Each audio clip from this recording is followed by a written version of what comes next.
Rotational deviations, and the fact that the bulbs or the heels aren't going to land evenly. There's going to be a deformation of the bulbs, but also a diagonal deformation in the hoof wall.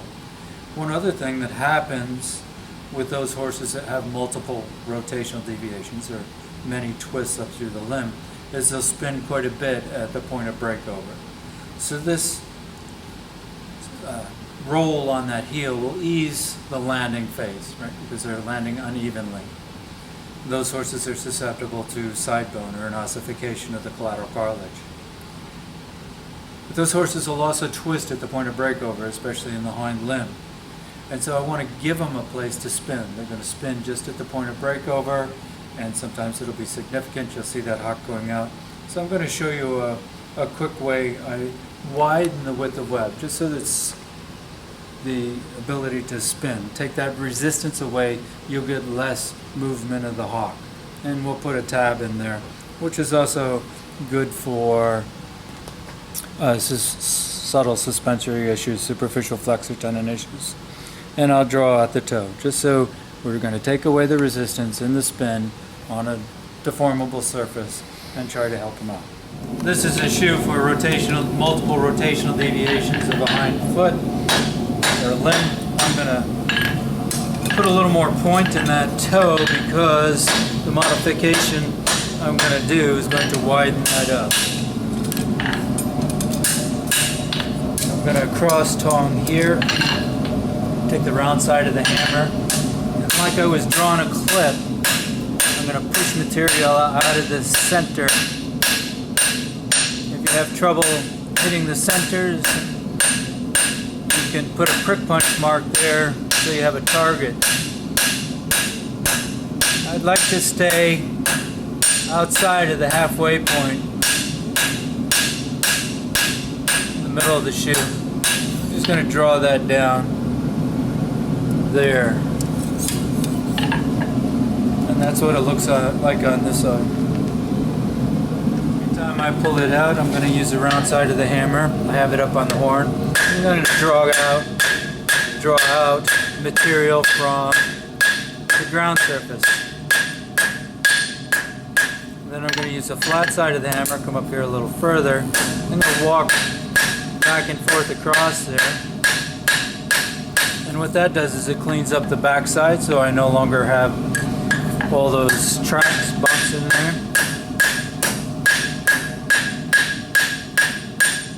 And I'll clean up the ground surface there too, and push that back down towards the ground. And that's what we look at now. When I come out, I'm going to have the tongs here. I'm going to go into the taper of the shoe, or into the taper of that anvil horn. Using the flat side, I'm going to hammer. Hammer blows are going to be straight down towards the point of that tab. I'll flip it over or go to the other side of the anvil, put it up on there, put the tab on there into the taper, and hammer down towards the point of that tab. And what this does is it amplifies the corners. I'll flatten that out again, make sure that I have the toe shape that I'm looking for. I can straighten up that branch, bring that branch in there by going across the tab. Bring that branch in, going across the tab, flatten it out. So I gave the tab a little more pizzazz.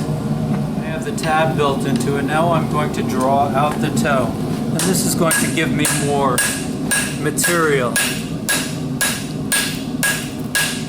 a greater width of web in the toe than I have in the heels.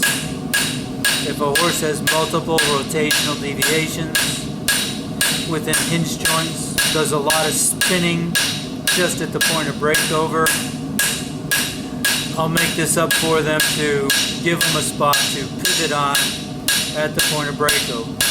The modification also works for horses with subtle suspensory injuries, so they have a place to spin, and the toe is not going to sink so much as the heels because it's a wider width of web, and that is in a deformable surface.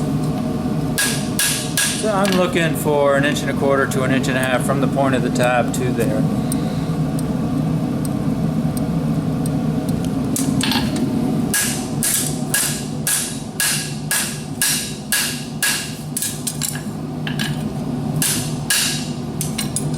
Of course, with a strong rotational deviation, you're going to have damage to one quarter or another, one heel quarter or another. I want to increase width of web there. I'm going to set it down to the inside. I'm going to stop the set down at the point where the quarter bend starts. And if that's the first nail hole, I'll go to the first nail hole. Generally, it's around 2.5 or 3. Somewhere in between the second and third nail hole. I'll set it down to the inside, and I'm going to set it down to the outside too, because this heel will be crushed in. You'll have a diagonal deformation of the foot with a spin at the point of breakover, and this roll that I'm putting on the outside goes to the point where that quarter bend starts. That's my guideline for defining how far to go.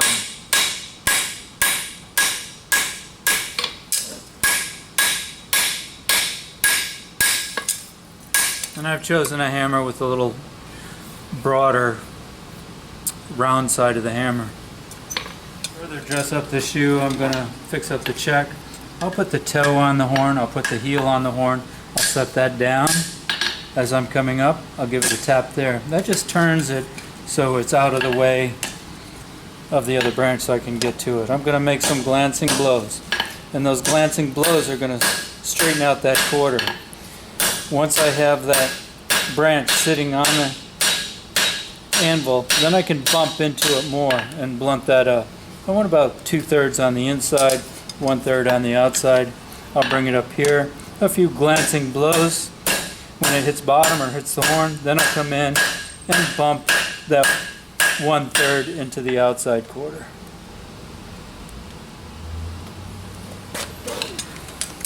Flatten it back up.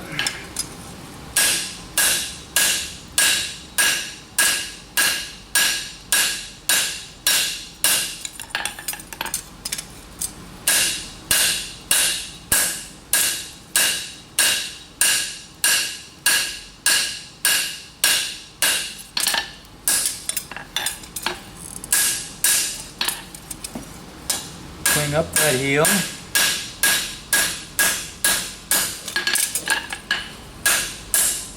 Set down the inside with the web.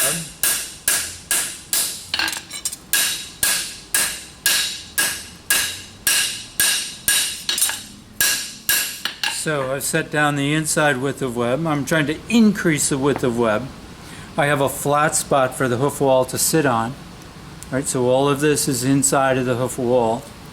This is blended off, so the thickest part of the material is underneath the viable hoof wall, which is crushed in. I'll perimeter fit that because I feel it has the most effect in a deformable surface by not allowing this heel to sink a long ways. This roll, I feel, lightens the impact when the foot is coming down because that heel is coming down first. I feel that in the horses that I have this issue, I can hold them together for a lot longer with this style of a heel.